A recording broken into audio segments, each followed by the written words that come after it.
어떤 분야든지 추구하는 완성의 모습이 있습니다. 예를 들어 스포츠의 경우에는 완성된 선수라는 표현이 있죠.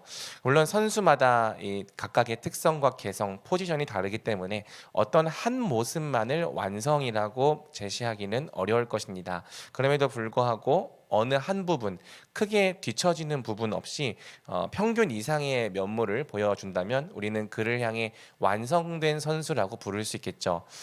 거스 히딩크 감독이 예전에 이 박지성 선수를 향해서 완성된 선수라고 부른 바 있습니다. 기사를 보면 이렇게 되어 있어요. 완벽한 선수다.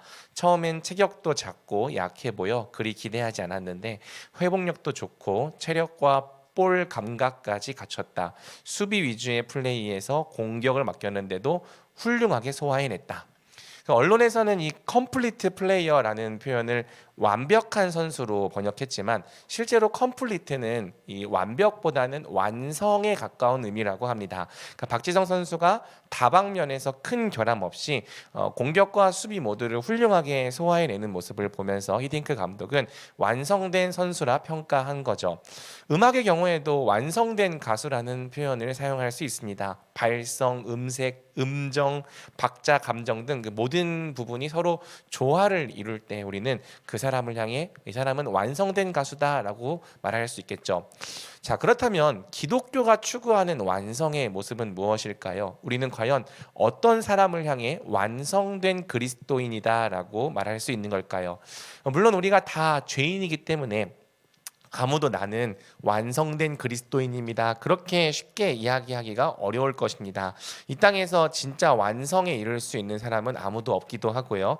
하지만 이 완성을 완벽이 아니라 온전함, 장성함, 성숙함 등으로 이해한다면 성경은 많은 곳에서 우리가 완성을 추구해야 한다고 말하고 있음을 우리가 확인할 수 있죠. 예를 들어서 에베소서 4장 13절은 우리 모든 성도들의 목표가 온전한 사람이라고 말합니다. 우리가 다 하나님의 아들을 믿는 것과 아는 일에 하나가 되어 온전한 사람을 이루어 그리스도의 장성한 분량이 충만한 데까지 이르리니. 그렇기 때문에 골로새서 1장 28절은 각 사람을 가르치고 양육하는 목적 역시 그리스도 안에서 완전한 자로 세우는 것이 되어야 한다고 이야기를 하고 있어요. 골로새서 1장 28절 우리가 그를 전파하여 각 사람을 권하고 모든 지혜로 각 사람을 가르침은 각 사람을 그리스도 안에서 완전한 자로 세우려 함이니.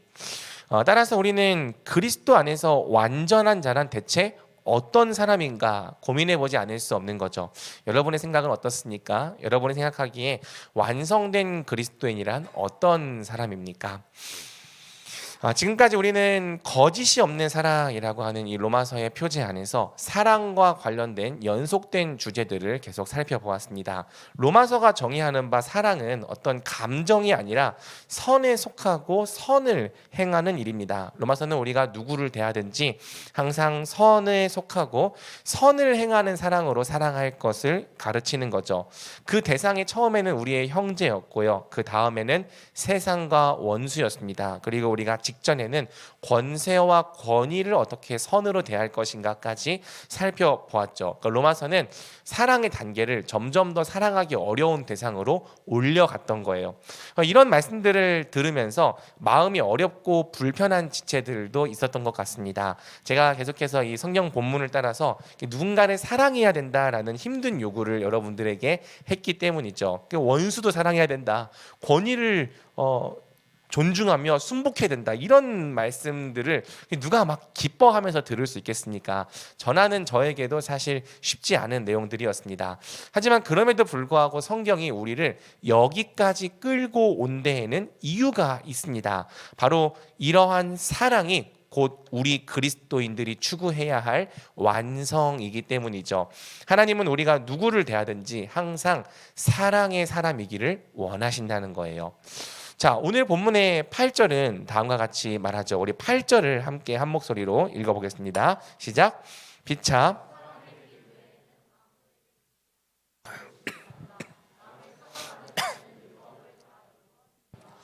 자, 본문은 빚이라는 개념을 차용해서 삐차 사랑의 빚 외에는 아무에게든지 아무 빚도 지지 말라 말합니다.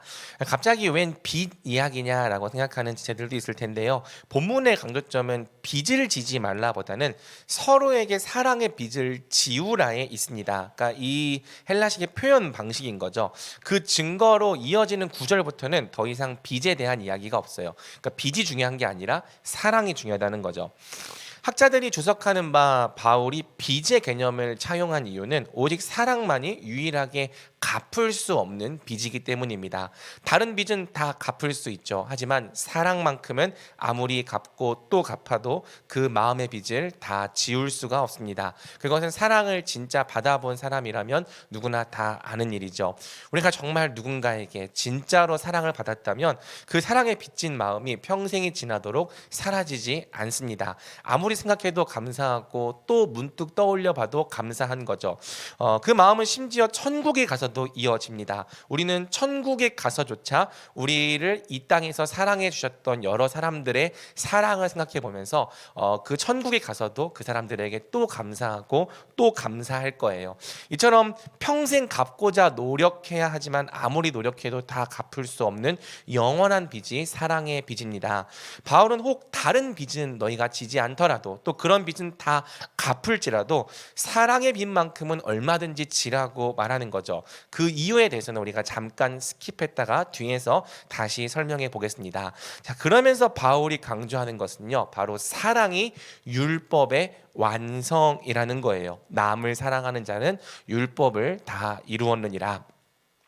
자, 이어지는 구절에서 바울은 십계명과 사랑을 연결하죠. 간음하지 말라, 살인하지 말라, 도둑질하지 말라, 탐내지 말라 한 것과 그 외에 다른 계명이 있을지라도 내 이웃을 내 자신과 같이 사랑하라 하신 그 말씀 가운데 다 들었느니라.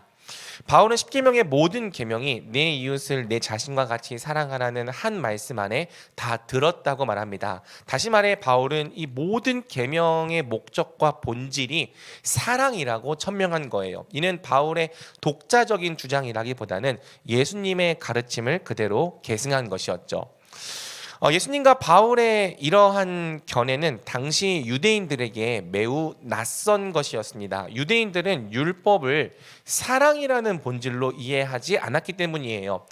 전통적으로 유대인들은 율법을 613개의 명령으로 정리하여 지켰습니다. 그리고 613개에서 끝나는 게 아니라 그 613개의 시행세칙을 또 만들어서 미시네라고 하는 책으로 정리를 해서 훨씬 더 세분화된 명령으로 만들어 지킨 거죠. 예를 들어서 제4계명은 안식일을 기억하여 거룩하게 지키라거든요. 근데 이 미시나는 제4계명의 이 시행세칙을 39가지로 이렇게 정리를 합니다. 그러니까 안식일을 어떻게 지키느냐? 안식일에는 39가지 일을 하면 안 되는 거죠. 1번 바느질, 2번 밭 가는 일, 3번 추수, 4번 곡식단 묶기, 5번 타작. 그러니까 너가 이런 이 시행세칙을 지켰으면 안식일을 지킨 거고, 이런 시행세칙을 어기면 너희는 안식일을 어긴 거다. 자, 이런 식으로 유대인들은 율법을 지켰던 거예요. 한번 여러분들이 이 미시나의 시행세칙을 열심히 지키는 유대인이었다고 생각해 보십시오. 그럼 여러분은 명령들을 이렇게 지키면서 내가 지금 하나님과 이웃을 사랑하고 있구나, 그런 기분이 들었겠습니까? 그냥 여러분 기계적으로 해도 될 일과 하면 안 될 일을 암송하고 외워서 딱히 내가 하면 안 될 일을 한 것이 아니라면 나는 율법을 지켰다, 그렇게 만족하지 않았겠어요? 그리고 유대인들이 지키는 방식으로 율법을 지킨다면 그것은 그냥 이 삶을 제한하는 규칙의 체계이지 그 본질이 사랑이라는 생각이 절대로 들 수가 없는 거죠. 아니나 다를까 유대인들은 율법을 소위 종교적인 명령 체계처럼 이해하고 지켰죠. 그 명령을 지키는 자는 의롭고 그 명령을 지키지 않는 자는 죄인으로 정죄한 거예요. 그렇다 보니까 예수님 시대에 이르러서는 마치 율법을 지켜 행하는 행위가 하나님 앞에서 의롭게 여겨지는 조건인 것처럼 여겨지기 시작한 것입니다. 이러한 종류의 생각을 우리는 율법주의라 부르는 거고요. 스스로 내가 율법을 행했기 때문에 나는 의롭다고 여기는 마음을 자기의라고 부르는 거죠.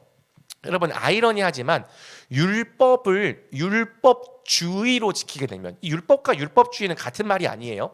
율법을 율법주의로 지키게 되면 사람은 반드시 자기의에 빠져들게 됩니다. 그리고 자기의에 빠져들면 반드시 꼭 따라붙는 일이 있어요. 무엇입니까? 바로 나처럼 율법을 지키지 않는 사람들을 정죄하고 판단하고 심판하게 되는 거죠.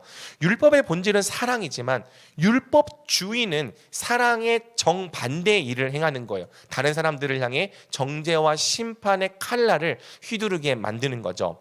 예를 들어서 예수님의 제자 중 몇 사람이 씻지 않은 손으로 음식을 먹었을 때 바리새인들이 곧바로 어떻게 했습니까? 마가복음 7장 5절은 말해요. 이에 바리새인들과 서기관들이 예수께 묻되 어찌하여 당신의 제자들은 장로들의 전통을 준행하지 아니하고 부정한 손으로 떡을 먹나이까? 정죄하는 거죠. 자, 또 제자들이 안식일에 손으로 이삭을 비벼 먹었을 때 바리새인들은 그 사실 또한 정죄하기에 바빴죠. 마가복음 2장 24절입니다. 바리새인들이 예수께 말하되 보시오, 저들이 어찌하여 안식일에 하지 못할 일을 하나이까? 여러분, 이처럼 율법주의와 자기의는 사랑과 아무 상관이 없어요. 도리어 내가 율법을 지킴으로 의롭다 생각하는 사람은 늘 남을 정죄하기에 바쁘죠. 하지만 예수님은 이러한 율법주의가 사실상 하나님의 법을 지키는 것과 아무 관련이 없다 말씀하셨습니다. 왜? 첫 번째로는 그들이 지킨 것이 사실 하나님의 법이라기보다는 인간이 만들어낸 전통들이기 때문이죠. 마가복음 7장 8절에서 예수님 말씀하세요. 너희가 하나님의 계명은 버리고 사람의 전통을 지킨다.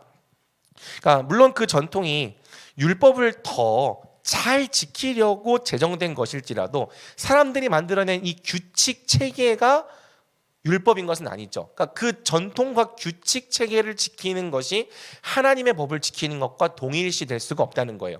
자, 두 번째, 그들이 사람의 전통에 열심을 내는 동안 정작 더 중요한 율법의 본질, 사랑을 저버렸기 때문입니다. 마가복음 7장 9절에서 예수님 말씀하십니다. 너희가 너희 전통을 지키려고 하나님의 계명을 잘 저버리는도다. 그러니까 이 전통을 지키다 보니까 그걸 더 중요하게 여기다 보니까 더 중한 바 사랑의 정신을 자꾸 잃어버리는 거죠. 마태복음 23장 23절도 똑같이 말씀하십니다. 너희가 박하와 회향과 근처의 11조는 드리되 율법에 더 중한 바 정의와 긍휼과 믿음은 버렸도다. 그러니까 율법을 지켜 행하는 행위는 있고 의식은 있지만 그것에 더 중요한 것, 곧 정의와 긍휼, 믿음은 버렸다. 예수님 그것은 곧 지킨 것이 아니다라고 말씀을 하시는 거죠. 율법의 본질과 목적이 사랑이라면 사랑이 없는 율법 준수는 그야말로 껍데기뿐이라고 할 수 있을 것입니다. 중심을 보시는 하나님은 사랑이 없는 율법의 행위, 즉 껍데기뿐인 율법의 행위를 보면서 너희가 내 법을 정말 지켰다 그렇게 말씀해 주실 수가 없는 거죠. 도리어 알맹이는 어디다 갖다 팔아치우고 껍데기에만 열중하는 모습을 볼 때 우리 하나님은 속이 터지실 수밖에 없는 거예요. 자, 중요한 것은 이런 율법주의가 정말 당시 유대인들에게만 있었던 모습이냐는 거죠. 사실은 오늘날 우리에게도 똑같이 있는 모습이 아니냐는 것입니다. 아까 우리는 서론에서 완성된 그리스도인의 모습이란 과연 어떤 모습일까를 고민해 보았습니다. 그런데 생각보다 많은 사람들이 이 완성된 그리스도인의 모습을 율법주의적인 모습으로 이해하는 것 같습니다. 곧 교회에서 요구하는 모든 행사와 예배에 잘 참여하고 교회의 전통들을 잘 지키는 사람을 마치 완성된 그리스도인 또는 본받을 만한 그리스도인의 표본처럼 제시를 하는 거죠. 여러분, 많은 교회들이 원하는 성도의 상이 무엇입니까? 예배에 빠지지 않는 사람이죠. 우선 그래야 돼요. 주일 예배는 말할 것도 없고 수요 예배도 빠지지 말아야 되고 금요 기도에도 빠지면 안 되고요. 매일의 새벽 예배와 주일 오후 예배에 빠져서는 안 됩니다. 특히 이 새벽 예배와 주일 오후 예배에 참여하지 않고서는 절대 그 교회가 인정하는 사람이 될 수가 없죠. 그 다음으로는요, 모임과 행사에 빠지면 안 되죠. 속회 모임, 부서 모임 빠지지 말아야 합니다. 교회가 주최하는 모든 행사 봉사에 빠지지 말아야 합니다. 빠지지 말아야 할 뿐 아니라 앞장서서 일하는 사람이어야 합니다. 예를 들어 뭐 교회가 다 같이 모여서 김장을 하고 있는데 오지 않는 너는 교회가 인정하는 사람이 될 수가 없는 거예요. 일하지 않고 사역을 하지 않는 너도 마찬가지죠. 헌금도 중요하죠. 11조를 꼬박꼬박 잘 내고 있느냐, 감사 헌금과 절기 헌금도 빠지지 않고 내고 있느냐, 모두 교회에서 인정을 받기 위한 어떤 일종의 평가 기준처럼 생각되고 있습니다. 심지어 어떤 교회는 이 100만 원 이상의 헌금을 할 경우에는 주보에다가 명예의 전당처럼 그 사람의 이름과 헌금 액수를 실어줍니다. 그 교회에서 인정을 받고 또 직분을 받으려면 주보에 몇 번 정도는 100만 원 이상의 헌금자로 자기 이름을 올려야 하죠.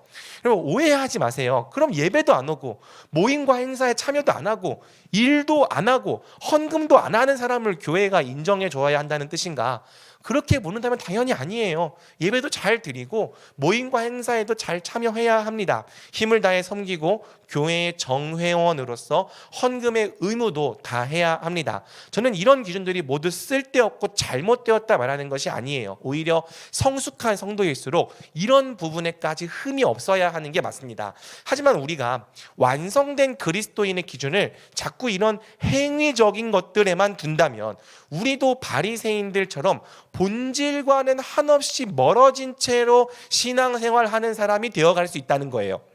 율법의 진짜 본질은 사랑인데 그 본질인 사랑을 외면한 채 그저 이런 종교적인 규칙들을 잘 지키면 나는 온전한 신앙생활을 하고 있는 사람이다라고 생각하는 늪에 빠져들 수 있다는 거죠. 여러분 잘 생각해 보세요. 모든 예배에 빠지지 않고 다 참여하지만 형제를 함부로 대하고 형제를 없이 여기는 사람이 정말 완성된 그리스도인이겠습니까? 모든 모임과 행사에 누구보다 앞장서서 일하지만 그 사람이 지나간 자리에는 피해자의 행렬이 가득하다면 정말 그 사람이 성숙한 사람이겠습니까? 기도도 많이 하고 헌금도 많이 하지만 늘 교회에서 대접받고 섬김을 받으려고만 하고 작고 연약한 사람들을 섬기려 하는 모습이 없다면 그 사람이 정말 온전한 모습이겠습니까? 신앙생활을 10년, 20년, 30년을 넘게 했어도 아무도 그가 남을 진실되게 사랑하는 모습을 본 적이 없다면 오히려 늘 외식하면서 남을 정죄하고 판단하는 위치에 서 있다면 그 사람이 정말 그리스도의 장성한 분량까지 자라난 사람이겠냐는 거예요. 근데 여러분 만약 교회가 완성이라고 하는 기준을 자꾸 이런 행위적인 것들에만 둔다면 사람들은 반드시 그 기준을 향해 자라갈 거라는 거죠. 교회의 전통과 교회 문화에는 빠삭하지만 또 종교 생활로서는 완벽하지만 정작 사랑에는 무관심하고 사랑에는 무능한 그리스도인들이 바로 이런 원리로 탄생하게 되는 겁니다. 바리새인들을 욕할 게 없는 거예요. 만일 우리도 사랑을 완성의 기준으로 삼지 않는다면 또 사랑을 향해 자라갈 것을 매일매일 결단하지 않는다면 우리도 반드시 바리새인들과 똑같이 될 것이기 때문이죠. 하나님이 정말 원하시는 바 사랑은 버리고 사람들이 만들어낸 전통과 규칙에 집착하는 사람, 그리고 그걸 지켰으면 그것으로 만족하고 그것으로 남을 정죄하는 사람 말입니다. 예수님께서 말씀하신 바 율법의 참 목적과 본질은 사랑입니다. 우리는 성경의 모든 명령을 자기 의를 돋구기 위한 율법주의가 아니라 내 이웃을 내 자신과 같이 사랑하기 위한 사랑의 목적으로 지켜야 합니다.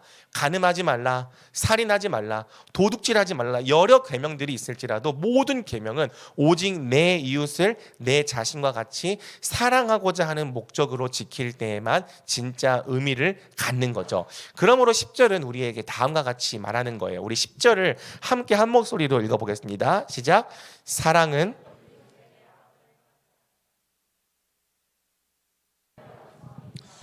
그러므로 사랑은 율법의 완성이니라. 우리가 12장 때부터 미리 살펴보았지만 로마서가 정의하는 바 사랑은 이웃에게 악을 행하지 않는 것입니다. 적극적으로는 선을 행하는 거죠. 성경은 우리가 악을 행하지 않는다며 심지어 악을 당한 때에도 악을 악으로 갚지 않고 선으로 반응하려 한다면 그것이 곧 우리가 추구해야 될 완성이라고 말하는 거예요.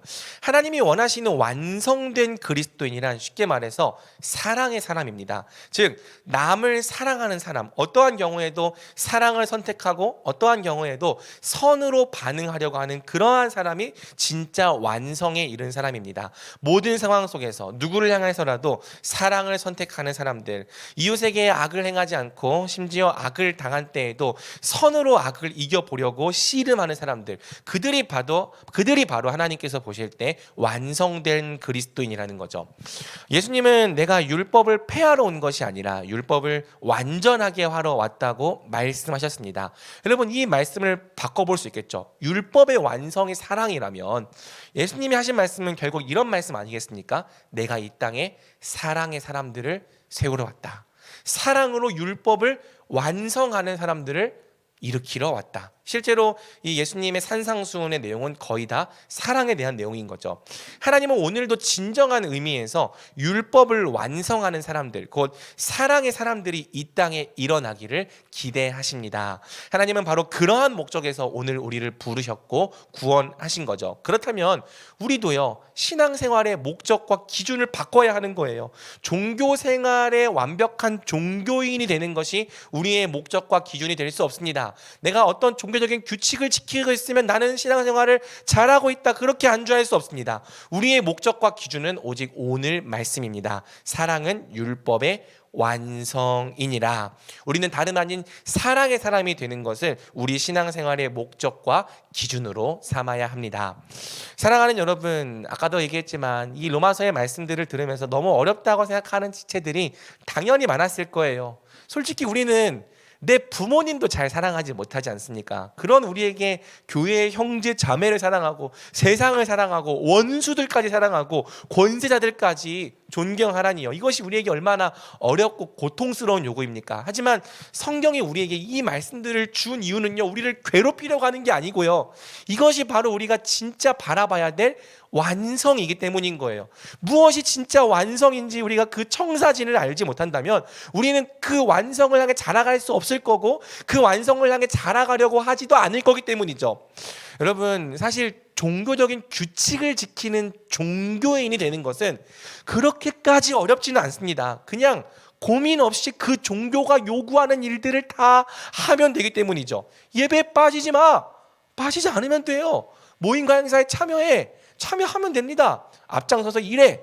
뛰어다니면서 일하면 됩니다. 거기에 그렇게 많은 고민이 필요하지 않아요. 물론 어떤 사람에게는요, 아직 종교인이 되는 것조차 굉장히 어려운 일일 것입니다. 왜? 아직 여러분의 가치가 이 종교나 교회에 없기 때문이죠.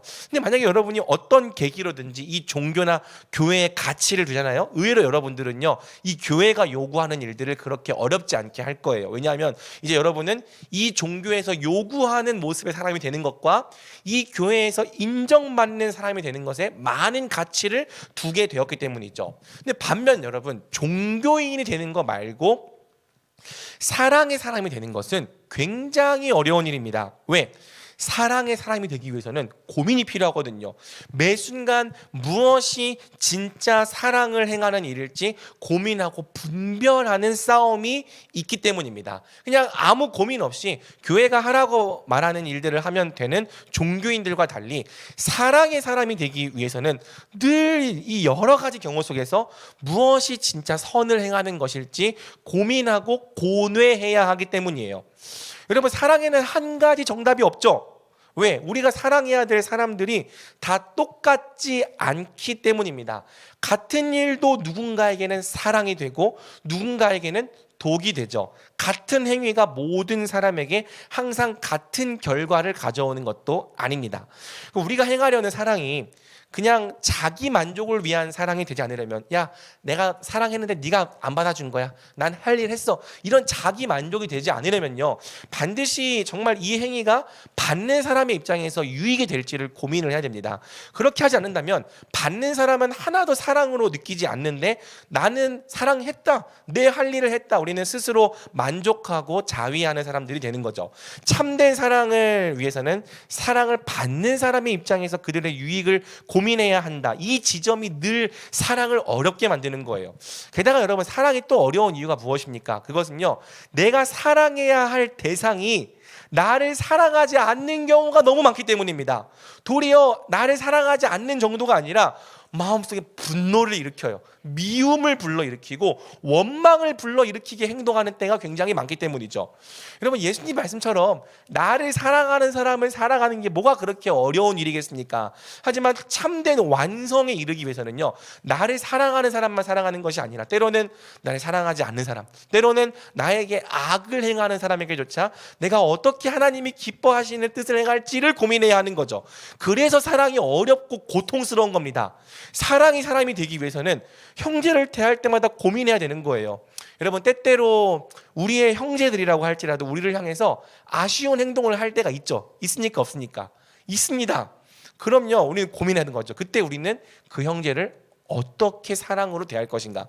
심지어 아쉬운 행동 정도가 아니라 명확하게 내게 이 공격성과 악의를 드러낼 때가 있습니다. 그러한 때에는 어떻게 행동하는 것이 그 형제에게 최선인가 고민해야 합니다. 무엇이 하나님의 선하시고 기뻐하시고 온전하신 뜻일지 분별해야 합니다. 물론 여러분, 고민한다고 해서 늘 최고의 결과를 낼 수 있는 건 아니에요. 해보니까 그렇더라고요. 그래도요, 하나님은 우리가 그러한 사람들 앞에서 그냥 똑같이 악으로 반응하지 않고 무엇이 하나님께서 기뻐하시는 뜻일까 고민하는 그 과정 자체를요, 굉장히 소중하게 보시는 거죠. 고민하지 않는다고 생각해봐요. 우리는요, 곧바로 우리의 성깔대로 행동할 것입니다. 여러분 중에서 좀 공격적인 친구들 있죠. 그러면요, 누가 날 공격하잖아요. 그럼 네 뭔데? 이러면서 똑같이 맞서고 공격할 거예요. 아니면 조금 소극적이라면요, 그때는 가만히 있지만 마음속으로 너 손절하면서 조용히 차단하겠죠. 그러면 어떤 식으로든지 고민하지 않으면 형제를 향한 사랑은 일어날 수가 없는 것입니다. 세상의 사람들에 대해서도 마찬가지죠. 우리가 사랑의 사람이 되려면요, 세상 사람들을 만날 때도 굉장히 고민이 많이 필요해요. 오늘도 출근해 봤더니 무책임하고 무관심한 상사, 한숨 나옵니다. 어떻게든 일 하나 덜 맡아보려고, 더가 아니라 덜 맡아보려고 이기적으로 구는 동기, 그거 제 일 아닌데요? 막 그러는 거죠. 말을 듣는 둥 마는 둥, 옛날에 그 MG 오피스처럼 딱 그렇게 귀에다가 에어팟 꽂고 네? 이러면서 이제 말을 듣는 둥 마는 둥 은근히 무시하는 후배. 야, 이런 사람들, 이 마귀들, 아니 그건 아니지만 어떻게 하는 것이 이 사람들을 향한 최선의 행동일까 고민해야 한다고요. 그 과정이 어떻게 쉽겠습니까? 때로는요, 고통스럽기까지 한 거고요. 대체 내가 왜 이런 것까지 고민해야 하지? 라는 생각이 드는 게 정상이죠. 하지만 여러분, 바로 그런 고민이 있기 때문에, 그리고 우리가 그런 고민들을 하기 때문에 진짜 완성을 향해 자라가는 겁니다. 여러분, 로마서의 말씀이 여러 개였지만 원리는 계속 똑같아요. 로마서 12장 2절이죠. 너희는 하나님의 선하시고 기뻐하시고 온전하신 뜻이 무엇인지 분별하도록 하라. 분별이 사랑의 원리예요. 어떠한 상황에서든지 누구를 향해서든지 무엇이 하나님의 선하시고 기뻐하시고 온전하신 뜻일지 분별해라. 이 분별과 고민이 우리를 점점 성숙한 사람으로 만들어가는 거죠. 무엇이 사랑일까? 무엇이 덕을 세우는 일일까? 무엇이 최선을 다하는 것일까? 치열하게 고민하고 분별하는 가운데 우리는 성경이 말하는 진짜 완성을 향해 점점 자라가게 되는 겁니다. 여러분, 단언컨대 10년, 20년이 지났을 때 이런 고민을 했던 사람과 전혀 하지 않았던 사람들은 완전히 다른 종류의 사람이 되어 있을 거예요. 여러분, 어떤 상황에서든지 사랑을 고민해보지 않았던 사람들, 그냥 자기 성깔대로 행했던 사람들은요, 신앙생활 10년, 20년 했어도 여전히 자기 성깔대로 행합니다. 사랑과 무관할 수 있죠. 종교인으로서는 완벽해졌어도 사랑의 사람은 아닐 수 있다는 거예요. 반면 어렵고 힘들어도 그게 하나님의 뜻이기 때문에 그분의 뜻을 물으며 사랑을 고민해 왔던 사람은요, 이전과는 비교도 할 수 없을 만큼 많이 변화되어 있을 것입니다. 분명 여러분도 살면서 그런 사람들 한두 명 정도 만나봤을 거라고 생각해요. 이야, 저 사람에게는 진짜 예수님의 향기가 느껴져. 와, 저 사람에게서는 진짜 예수님의 사랑을 느낄 수 있어. 그럼 그 사람들은 어떻게 그런 자리까지 갈 수 있었던 걸까요? 원래부터 그랬던 건가? 그렇다면 우리 소망이 없죠. 나는 그런 사람이 아니기 때문에. 하지만 성경은 가르쳐주는 거예요. 바로 그 사람들이 오늘 본문이 말하는 이 고민을 포기하지 않고 치열하게 했다는 겁니다. 율법을 완성하는 참된 사랑의 사람들은요, 실상은 오늘 사랑 때문에 힘들어하는 사람들이에요. 오늘도 내가 사랑하지 못하는 것 때문에 가슴을 치고 눈물을 흘리는 사람들이라는 거죠. 그러나 사랑을 포기하지 않고 하나님께 매달리는 가운데 하나님이 기뻐하시는 선을 행하기 위하여 씨름하고 고민하는 사람들입니다. 비록 이 과정이 때로는 너무 어렵고 힘들지라도 이 과정이 있기 때문에 우리는 하나님이 원하시는 사랑의 사람들로 자라가는 거죠. 예수님의 말씀처럼 심령이 가난하고 애통하고 의에 줄이고 목말라 했던 사람들이 진짜 사랑을 나타낼 줄 아는 하나님의 사람들로 완성되어 가는 것입니다. 그러므로 사랑하는 여러분, 오늘 말씀을 듣고 여러분은 어떤 완성을 바라볼지 선택하시기 바랍니다. 여러분은 무엇을 완성의 기준으로 삼겠습니까? 어떤 완성을 향해 자라가기 원하십니까? 때때로 여러분과 대화를 나누어 보면 종교적으로는 거룩하지만 사랑이 없는 어른들의 모습을 보면서 실망했다는 마음을 전하는 지체들이 있습니다. 맞아요. 좀 아쉬운 모습이 맞죠. 그런데 여러분 그거 압니까? 만약 우리도 오늘 우리의 삶 속에서 사랑을 고민하지 않는다면 반드시 우리도 그분들과 똑같은 모습으로 자라날 거라는 사실을요. 왜? 그분들 안에 있는 죄성과 우리들 안에 있는 죄성이 다르지 않겠거든요. 그분들이 갖고 있는 이 죄성의 씨앗을 우리도 모두 똑같이 품고 있기 때문입니다. 사랑을 고민하지 않는다면 10년이 지나도 20년이 지나도 당신은 여전히 성경이 말하는 사랑의 완성과는 거리가 멀 것입니다. 반면 오늘도 우리가 사랑을 고민한다면 비록 힘들고 어려울지라도 사랑을 실천한다면 사랑을 거두게 될 거예요. 성경이 증언하는 사랑의 사람들로 자라나 있을 것입니다. 여러분은 종교인이 되겠습니까? 종교인으로 만족하겠습니까? 아니면 하나님의 뜻을 진짜로 완성하는 사랑의 사람들이 되어 가겠습니까? 사랑은 믿는 사람이 가져야 될 수많은 성품 중에 하나가 아닙니다. 도리어 사랑이야말로 우리 그리스도인들이 도달해야 할 유일한 완성입니다. 혹 우리가 사람의 방언과 천사의 말을 할지라도 예언하는 능력이 있어 모든 비밀과 지식을 알고 산을 옮길 만한 믿음이 있다 할지라도 사랑이 없으면 아무것도 아니라고 우리 주님께서 분명히 말씀하셨습니다. 부디 성경이 말하는 이 완성, 사랑을 바라보십시오. 평생 하나님의 뜻을 이루는 사랑이 사람에 되어가는 것을 여러분의 목적과 소원으로 삼으십시오. 바라기는 우리 청년부가 오늘 말씀을 듣고 평생 사랑을 완성의 목적으로 삼아 사랑의 사람들로 자라나기를 우리 주님의 이름으로 축복합니다. 아멘. 자, 다음으로 아까 잠시 스킵해 놓았던 우리 사랑의 빚에 대해서 좀 이야기를 해봅시다. 우리가 모두 사랑의 사람이 되기를 추구해야 하는 이유는 오직 사랑만이 진정한 의미에서 다른 사람들을 변화시키는 능력이기 때문이죠. 성경은 바로 이 능력, 영향력을 빚이라고 하는 개념으로 설명하는 거예요. 앞서 말했던 것처럼 사랑 외에 다른 빚은 모두 갚을 수 있는 빚입니다. 돈을 빌렸으니까 갚으면 됩니다. 시간과 노동력을 빌렸으니까 갚아주면 되죠. 다른 빚은 다 갚을 수 있어요. 또 갚고 난 다음에는 더 이상 그 빚을 생각할 이유가 없죠. 하지만 사랑만은 예외입니다. 사랑의 빚은 갚아지지 않습니다. 늘 갚으려고 애쓰지만 아무리 갚아도 다 갚았다는 생각이 들지 않죠. 오히려 생각할수록 가슴이 미어지고 감사한 마음을 지을 수 없는 것이 사랑의 빚입니다. 사랑은 우리의 마음속에 지을 수 없는 빚을 남깁니다. 그리고 바로 그 사랑의 빚이 우리를 변화시키는 참된 능력으로 역사하는 거예요. 여러분, 설교를 준비하면서 지금까지 제 안에 남겨져 있던 이 사랑의 빛들에 대해서 좀 떠올려 보게 되었습니다. 나는 어떻게 여기까지 오게 되었을까? 또 어떻게 지금 여기까지 변화될 수 있었을까? 물론 그리스도의 사랑으로 완성되었다고 말하기에 저는 아직도 갈 길이 먼 사람들입니다. 또 저를 변화시킨 것은 당연히 하나님의 사랑이었겠죠.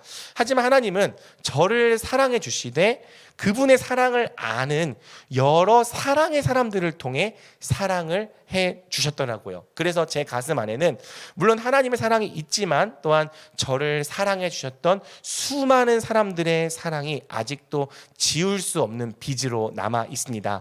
예수님을 믿은 고등학생 때부터 시작해서 20대를 지나 지금에 이르기까지 갚을 수 없는 사랑의 빚이 아직도 제 가슴을 가득 메우고 있죠. 돌이켜보면 저는 또래에 비해서는 조금 고난을 많이 겪은 편이긴 하거든요. 그런데 그만큼 역설적으로 사랑도 많이 받았습니다. 아직도 제 안에는 고등학생 때 제게 예수님을 가르쳐 주시고 복음을 들려주셨던 한 목사님의 사랑이 남아 있습니다. 그분은 중국의 선교사님이 되셨죠. 또 청년 시절을 지나는 동안 저를 한없이 사랑해 주셨던 한 장로님의 사랑이 남아 있어요. 또 저를 진짜 많이 품어주고 참아주고 용납해 주었던 형 누나들의 사랑이 있습니다. 신학대학원에 간다고 모자란 입학금을 채워주셨던 한 권사님의 사랑이 있고요. 또 신대원 시절 저희 가정의 사정을 들으시고는 어디서 들으셨어요. 그래서 자기 자녀의 축의금 전부를 우리 집의 결혼 비용으로 내어주셨던 한 큰 형님의 사랑이 남아 있습니다. 사역을 시작하고 나서도 굉장히 많은 사랑을 받았습니다. 전도사 시절에도 사랑을 많이 받았고요. 여기 대전중앙교회에 와서도 여러 상도님들의 다 갚을 수 없는 이유 없는 사랑들을 참 많이 받았습니다. 특히 아까 얘기했던 한 장로님, 20대 초반에 저를 사랑해 주셨던 한 장로님의 사랑은 지금까지도 너무 각별해서 아직도 생각을 하면 막 눈물이 나요. 예수님을 닮은 사랑의 사람을 떠올려 보려고 할 때 여러분은 누구를 떠올릴지 모르겠지만 저는 아직까지도 항상 그 장로님을 떠올립니다. 제가 20대 초반에 잠깐 다녔던 교회는 청년부 목자의 역할을 청년들이 하는 게 아니라 그 교회 집사님과 장로님이 해주셨거든요. 그래서 그 장로님께서 저희 소그룹 리더였던 거예요. 근데 항상 예배를 마치고 그 장로님의 소그룹에 가면요, 호경이 왔어 이러면서 늘 이렇게 사랑으로 맞아주시는데 저는 그 음성이 너무 좋았어요. 그 음성을 듣고 싶어서 갔고요. 또 청년 시절 형편이 어려워서 고생하던 저를 알게 모르게 도와주시고 특히 제가 한 선교단체에서 DTS라고 하는 훈련을 받았는데요. 그 훈련을 끝까지 다 마칠 수 있도록 정말 뒤에서 많이 도와주셨습니다. 여의도 침례교회의 김문보 장로님 3년 전에 CTS에서 간증도 하셨더라고요. 결혼식 때 장로님이 딱 와주셨는데요. 그분을 보니까요 막 갑자기 눈물이 저도 모르게 나는 거 있죠. 솔직히 저는 그때 이후로 연락도 못 드렸던 배은망덕한 놈이긴 한데요. 설교를 준비하는데 막 눈물이 나는 거예요. 그래서 오랜만에 또 연락을 드려보았습니다. 부끄러움을 무릅쓰고. 근데 어떻게 저를 잊을 수 있냐고 말씀하시면서 20대 때도 참 보물이었는데 지금은 목사님이 되었다고 같이 기뻐해 주셨죠. 아마 저는 죽을 때까지 그 장로님의 사랑을 잊지 못하겠죠. 장로님뿐 아니라 인생의 수많은 순간 속에서 수많은 방법으로 그리스도의 사랑을 나타내 주셨던 그분들의 사랑을 절대로 저는 잊을 수 없을 것입니다. 그래서 저는요 오늘도 제 자리에서 할 수 있는 한 사랑을 시도하는 거죠. 마땅히 그분들께 사랑을 돌려드려야 하겠지만 지금은 만날 수조차 없는 분들도 있고 또 저에게 그것을 다 갚을 수 있는 능력이 없기도 하죠. 그래서 저는요 오늘도 제 앞에 있는 사람들을 빚진 마음으로 사랑하는 겁니다. 그분들이 남긴 사랑의 빚이 오늘도 저로 하여금 한 가지라도 사랑을 실천해 보게 만드는 거죠. 여러분 속상한 것이 한 가지 있다면요 아직도 저는 그분들만큼은 사랑할 수가 없더라는 거예요. 저도 신앙이 점점 자라고 그분들의 나이가 되면요 그분들만큼 당연히 사랑할 수 있게 될 줄 알았습니다. 그런데 그분들 나이가 되었는데도 그분들만큼 신앙이 자랐을 때도 불구하고 그러지 않았나 봐요.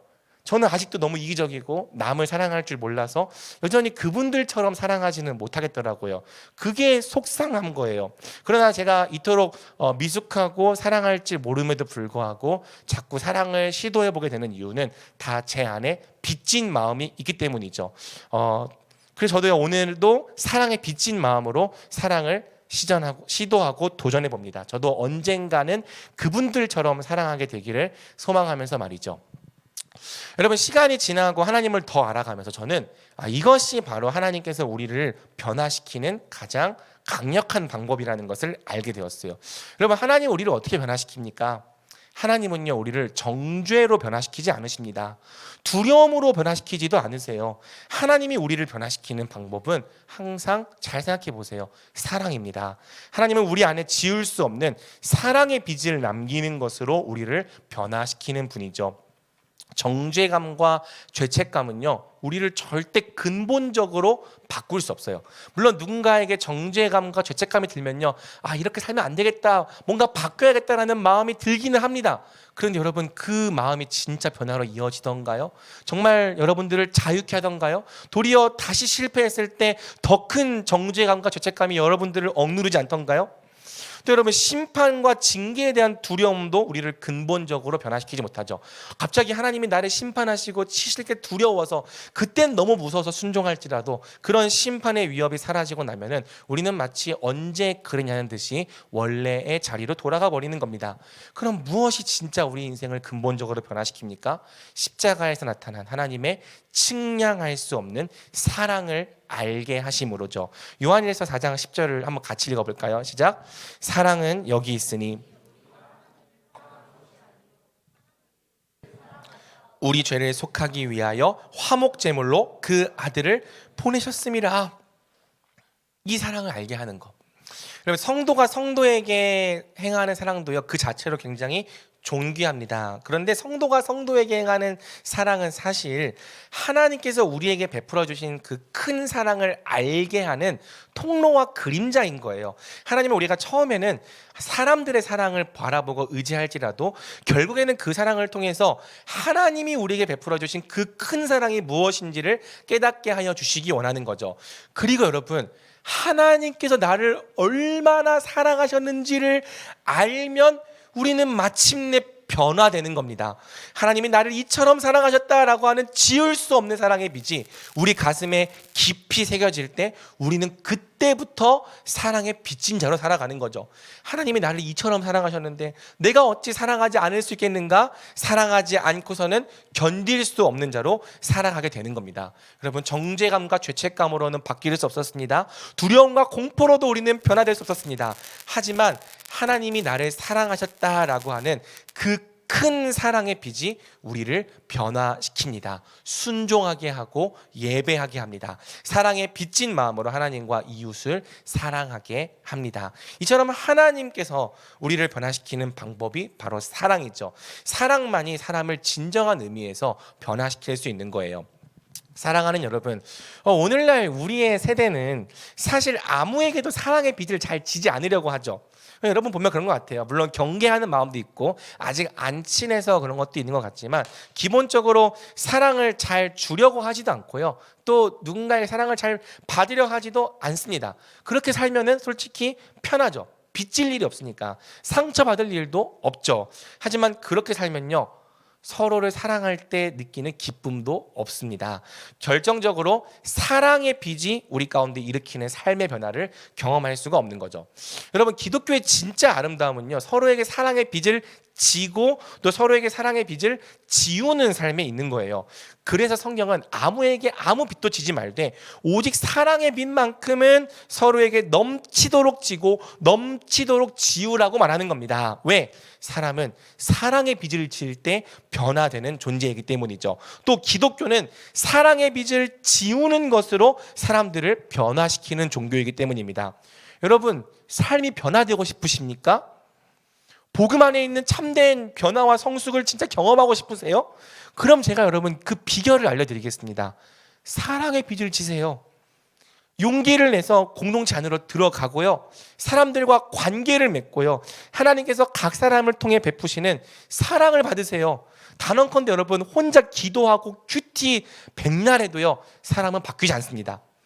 이 목사님이 어떻게 이 큐티와 기도를 무시할 수 있습니까? 그런 게 아니고요, 사람은요, 사랑의 관계 없이는 변화될 수 없는 존재임을 말씀드리는 거예요. 기도와 큐티 역시도 사실은 하나님과의 사랑을 경험하기 위해서, 또 다른 사람을 더 사랑할 수 있는 능력을 얻기 위해서, 은혜를 얻기 위해서 하는 거죠. 할 수 있는 대로 사랑을 받으십시오. 마음의 문을 열고 사랑을 주고받는 관계 속으로 용기 있게 들어가십시오. 그 관계 속에서 도저히 갚을 수 없다 생각되는 사랑의 빚, 선배의 빚도 받고 선배의 사랑 사랑도 받고 동기의 사랑도 받고 선생님의 사랑도 받고 목사님의 사랑도 받고 그런 사랑의 빚을 마음속에 차곡차곡 쌓아가라고요. 그리고 궁극적으로는 그 사랑을 통해 여러분 안에 하나님께서 이미 주신 그 어마어마한 사랑의 빚이 있다는 걸 깨달으라고요. 그 사랑의 빚이 깨달아질 때 여러분이 진짜 바뀔 거예요. 그 사랑의 빚이 결국엔 여러분도 사랑하는 사람이 되게 할 거예요. 여러분 안에도 지울 수 없는 사랑의 빚이 있음을 알게 된다면 여러분도 사랑하게 될 거라는 거죠. 그리고 여러분들이 그렇게 사랑의 빚을 다른 사람들에게 지우게 된다면 여러분도 사랑을 통해서 누군가를 변화시키는 사람이 되는 겁니다. 우리는 사랑으로 세상을 변화시키는 특권과 능력을 가진 사람들입니다.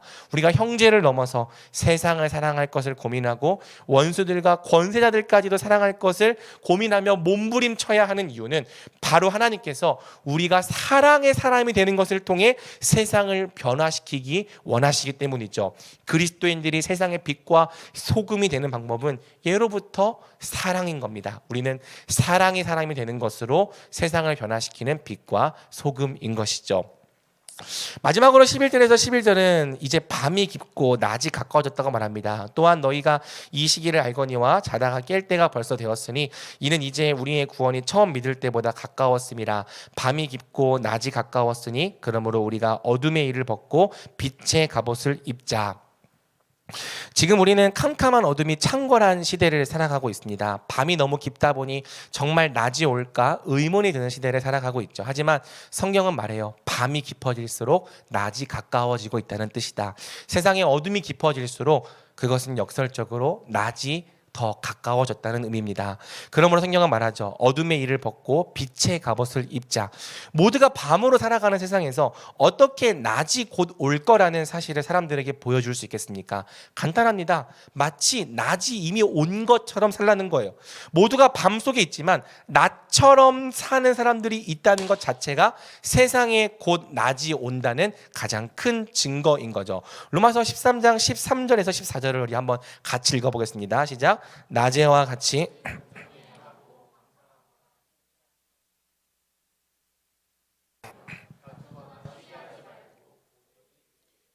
옷 입고 정욕을 위하여 육신의 일을 도모하지 말라. 하나님은 우리가 빛의 갑옷을 입고 낮에 속한 삶을 사는 것으로 이 땅에 낮이 올 것을 증언하는 사람들이 되기를 원하십니다. 여기서 낮은 이미 이 땅에 도래하였고 장차 이 땅에 완성될 하나님 나라를 말하는 거죠. 어떻게 사람들에게 장차 완성될 하나님 나라를 보여줄 수 있겠습니까? 낮에와 같이 행하라. 여러 명령들이 있을지라도 그냥 한마디로 이렇게 줄일 수 있을 것입니다. 사랑의 사람으로 살아라. 하나님의 나라는 사랑의 나라이기 때문에 우리가 사랑의 사람으로 사는 것 자체가 이 땅에 곧 하나님의 나라가 온다는 가장 강력한 증거가 되는 거죠. 그래서 예수님도 말씀하시는 거예요. 새 계명을 너희에게 주노니 너 서로 사랑하라. 내가 너희를 사랑한 것 같이 너희도 서로 사랑하라. 너희가 서로 사랑하면 이로써 모든 사람이 너희가 내 제자인 줄 알리라.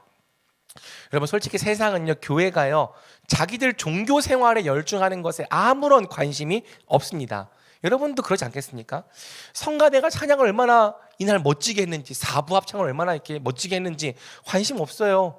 교회가 어떤 행사를 얼마나 크게 멋지게 하든지 그게 세상에 관심이 되겠습니까? 물론 그것이 다 의미가 없다는 뜻은 아니겠지만 그런 것들은 그냥 교회 안에 있는 사람들이 관심을 가지는 일일 뿐인 거죠. 이런 이유로요, 내부적인 종교 생활에만 열중하고 사랑에 관심이 없는 교회는 세상에 영향력이 없는 거예요. 맛을 잃은 소금은 예수님의 말씀처럼 땅에 버리워져 밟히는 거죠. 반면 서로를 사랑할 뿐 아니라 모든 상황 속에서 누구를 대하든지 항상 사랑을 고민하고 사랑의 사람으로 살기를 선택하는 교회는 비로소 세상에 빛이 되는 것입니다. 그런 교회가 있을 때 세상 사람들은 낮이 곧 올 거라는 것을, 사랑의 나라가 이미 이 땅에 들어와 있다는 것을 알게 되는 거죠. 교회는 사랑이 없는 세상에서 사랑의 삶을 사는 것으로 장차 임할 사랑의 나라를 증거하는 공동체인 것입니다. 그럼 오늘 말씀 읽겠습니다. 사랑하는 여러분, 우리가 서로를 사랑합시다. 긴 말을 했지만 결국 하고 싶은 말은 이것입니다. 서로를 사랑하고요. 또 누구를 향해서든지 항상 사랑과 선을 선택하는 사랑의 사람들로 자라갑시다. 사랑을 진짜 우리가 바라봐야 될 완성의 기준으로 삼고 날마다 그 사랑을 향하여 자라나는 사람들이 됩시다. 그리하여 그 사랑으로 세상을 변화시키고 사랑으로 이 땅에 장차 임할 그 사랑의 나라를 비추는 사람들이 됩시다.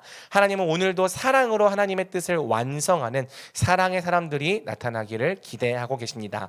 바라기는 저와 여러분이 우리를 변화시키는 성령의 능력 안에서 날마다 하나님의 뜻을 완성하는 사랑의 사람들로 자라나기를 주님의 이름으로 축복합니다. 아멘.